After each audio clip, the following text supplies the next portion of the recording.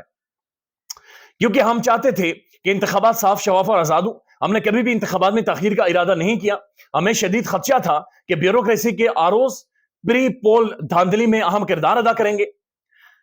تاہم supreme court نے ہماری بات سنے بغیر اور الیکشن کمیشن آف پاکستان کی ہر بات پر یقین کرتے ہوئے ہماری درخواست کو انتخابات میں تاخیر کی کوشش قرار دیا. آج ثابت ہوا کہ ہمارا خدشہ درست تھا. گزشتہ 7 دنوں سے آروز نے انتہائی گھنونا کردار ادا کیا ہے. آج ہمارے 80% امیدواروں کی کاغذات نامزدگی کو غیر سنجیدہ بنیادوں پر مسترد کر کے انہوں نے اپنے آپ کو ایک سیاسی پارٹی کا خادم ثابت کر دیا ہے. یعنی آروز نے اپنے آپ کو، جنہیں الیکشن کمیشن آف پاکستان نے لگایا تھا، جنہیں قاضی فائز عیسیٰ صاحب نے تحفظ پرووائڈ کیا، پروٹیکشن دی ہے، وہ ایک سیاسی پارٹی کا خادم ثابت کر دیا ہے انہوں نے خود کو، کہ وہ ایک مخصوص قسم کی سیاست پارٹی کا نہ صرف بیانیہ لے کر چل رہے ہیں بلکہ انہیں سپورٹ بھی کر رہے ہیں، اور انہیں ہر طور پر اس وقت جتانے کی باقاعدہ سے کوشش ہو رہی ہے کہ ایک نااہل کو ملک کے اندر اہل کیا جائے، چونکہ دھوس دھمکی بدماشی اس ملک کے اندر اتنی زیادہ اور خوفناک حد تک بڑی ہوئی ہے. اب وہ ویڈیو کے بارے میں آپ کو بتاتے ہیں کہ حامد میری صاحب کی ویڈیو میں کٹ کہاں پر لگا ہے، اور جن 2 بندوں کے نام لے رہے تھے ان 2 بندوں کا ظاہر ہے صرف ان کا پریشر ہے یا کہیں اور سے پریشر ہے، وہ بھی آپ کو بتاتے ہیں. لیکن اس سے پہلے بیرسٹر منیب فاروق صاحب، انہوں نے سروے کیا. ایک تو منیب فاروق صاحب کا جب آپ ویلاگ دیکھتے ہیں نا، اس ویلاگ میں انہوں نے پی ٹی آئی کو بالکل ثابت کیا ہوا ہے کہ اس کے اوپر ڈوزر پھیرا جائے گا، بالکل رندہ پھیر دیا جائے گا، یہ پارٹی ختم ہے، ان کی گردنیں اتاری جائیں گی. یہ وہ اپنے ویلاگز میں ثابت کرتے رہتے ہیں. جناب سختی آنے والی ہے، تباہی ہوگی، جناب پیچھے نہیں ہوا جاتا، جب لڑائی ہو تو اور زیادہ آفینس کیا جاتا ہے، اور زیادہ مار دھاڑ کی جاتی ہے. لیکن جب یہ پبلک میں جاتے ہیں تو پبلک میں لوگ انہیں بتاتے ہیں کہ ہم تو عمران خان کو ووٹ دیں گے، ہم نے اس عمران خان کو ووٹ دینا ہے جنہوں نے ہمارے بچوں کو کلمہ پڑھنا سکھایا ہے، جو ملک میں ایک سلیبس لے کر آیا، جس نے دنیا بھر میں پاکستان کا اور مسلمانوں کا مقدمہ لڑا ہے. ہمیں پہلی دفعہ ہسپتالوں کے اندر عزت دی گئی ہے. ہمیں صحت انصاف کارڈ کے ذریعے، پہلے ہمیں چوکیدار ہسپتالوں کا نہیں پوچھتا تھا، 10 لاکھ روپے تک کا مفت جو علاج تھا وہ عمران خان نے دیا ہے. لہٰذا ہم لوگ خان کے ساتھ کھڑے ہیں. ایک شخص نے کہا کہ جس کا نام لینے پر پابندی ہے، جس کا نام لینے پر پولیس آ جاتی ہے، میں نے اس بندے کو ووٹ دینا ہے. ایک بندے نے کہا کہ بلے کے علاوہ کسی کا حق ہی نہیں بنتا کہ میں کسی اور کو ووٹ دوں. ایک بندے نے کہا کہ ہمارے لیے کینڈیڈیٹ میٹر نہیں کرتا، ہمارے لیے بلہ ہی کینڈیڈیٹ ہے، لہٰذا ہمارا ووٹ عمران خان ہی ہے. ایک بندے نے کہا کہ پوری تیاری ہے، ہر طرح سے ہم لوگ تیار ہو کر بیٹھے ہوئے ہیں، ووٹ کے لیے ہم باہر سے آئے ہیں.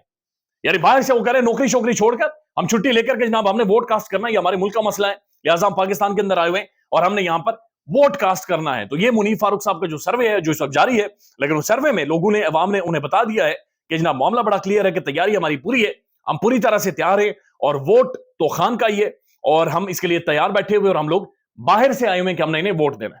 اب حامد میر صاحب کی جو ویڈیو ہے، یہ ویڈیو بلوچستان کے مسنگ پرسنز کے اوپر ہے.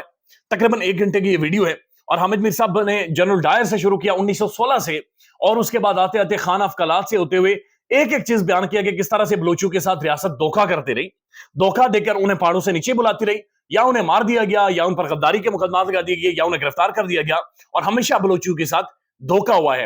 حامد میر صاحب نے بڑا واضح طور پر کہا کہ پاکستان کی کانسٹیٹیوشن میں بلوچوں کا حصہ ہے، بلوچی خود رضاکارانہ طور پر پاکستان کے اندر شامل ہوئے ہیں، اور ساتھ ساتھ انہوں نے یہ بھی کہا کہ بلوچستان ایک ریت ہے جو آپ کے ہاتھوں سے ایک ذرہ ایک قطرہ کر کے پھسل رہی ہے، کیونکہ آپ نے ان کے ساتھ ناانصافی کی ہے. اب اہم ترین بات ہے جو جس بات کی طرف حامد میر صاحب آتے ہیں، حامد میر صاحب یہ کہتے ہیں کہ جناب اسلام آباد کا جو آئی جی ہے وہ اسلام آباد ہائی کورٹ میں جھوٹ بول رہا تھا، فراڈ کر رہا تھا. اس پر مجھے بڑی حیرت ہوئی کہ ہمیشہ سے بلوچوں کے ساتھ جھوٹ بولا گیا ہے. اس کے بعد میں رات کی تاریکی میں وہاں پر گیا جہاں پر بلوچی خواتین کو ڈیپورٹ کیا جا رہا تھا، اسلام آباد سے نکالا جا رہا تھا. حامد میر صاحب یہ کہتے ہیں کہ مجھے کہا گیا کہ آپ کچھ لوگوں کی لسٹ دیں جو مسنگ پرسنز ہیں، ان کی لسٹ ہمیں دے دیں تو ہم دیکھتے ہیں کہ ہم کیا کر سکتے ہیں. حامد میر صاحب کہتے ہیں کہ میں نے 50 لوگوں کی لسٹ تیار کی، اس لسٹ کے اندر شاعر بھی شامل تھے، ادیب بھی شامل تھے، اسٹوڈنٹ بھی بلوچی شامل تھے. اب یہاں پر یہ کٹ لگ جاتا ہے، ٹھیک ہے. حامد میر صاحب یہ کہتے ہیں کہ میں نے 50 لوگوں کی لسٹ تیار کی، اس لسٹ کے اندر شاعر بھی ہیں، ادیب بھی ہیں، اسٹوڈنٹ بھی ہیں. انہوں نے ان لوگوں کو آزاد کروانا تو دور کی بات، بازیاب کروانا تو دور کی بات ہے، انہوں نے جو لسٹ میں نے انہیں دی تھی اس لسٹ میں سے لوگوں کو چن چن کر مارنا شروع کر دیا. ادھر پھر کٹ لگتا ہے اور کٹ کے بعد حامد میر صاحب کہتے ہیں اب بتائیں میں کیا کروں. لیکن اس کٹ میں حامد میر صاحب بنیادی طور پر یہ کہتے ہیں کہ جو لسٹ میں نے دی تھی، لسٹ میں نے اس وقت کی حکومت کو دی تھی اور اس وقت کے جو وزیر داخلہ تھے وہ رانا ثناءاللہ صاحب تھے اور وزیر قانون عطا اللہ تارڑ صاحب تھے. اب یہ وزیر داخلہ رانا ثناءاللہ صاحب اور وزیر قانون عطا اللہ تارڑ صاحب تھے. یہ اب اہم ترین معاملہ ہے چونکہ پاکستان کے سوشل میڈیا پر یہ بات ڈسکس ہو رہی ہے کہ حامد میر صاحب نے جن 50 لوگوں کی لسٹ دی اور پھر حامد صاحب میر صاحب کے مطابق کی ان لوگوں کو اس کے بعد چن چن کر مارا جا رہا تھا, اور لسٹ انہوں نے دی کس کو تھی؟ اس وقت کے ریاست کی کرتا دھرتا کو, پولیٹیشنز کو, پولیٹیکل پرسنالٹیز کو, اس وقت کی حکومت کو. تو پھر مار کون رہا تھا, پھر اٹھا کون رہا تھا, پھر غائب کون کر رہا تھا؟ خیال رکھیے گا اپنا. اللہ حافظ.